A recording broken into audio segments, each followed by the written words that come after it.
आब देखियो बन के तैयार भ गेल। हम बना रहल छी मिथिला के इनो मतलब नेबो पानि।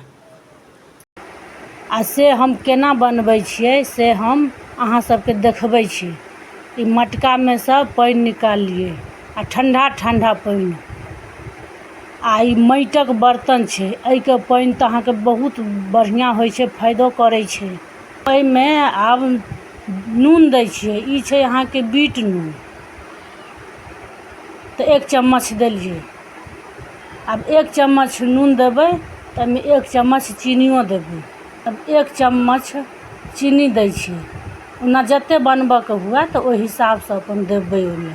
आ ई की छै अहाँके जेनाकि खाली पेटमे पीबू, पेटमे गैस बनि गेल तऽ खाली पेटमे पीबू तऽ बहुत फायदा करै छै।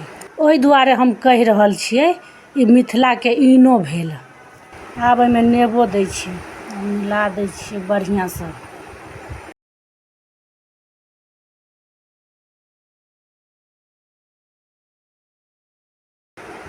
आब ई पी कऽ देखबै बहुत फायदा करत।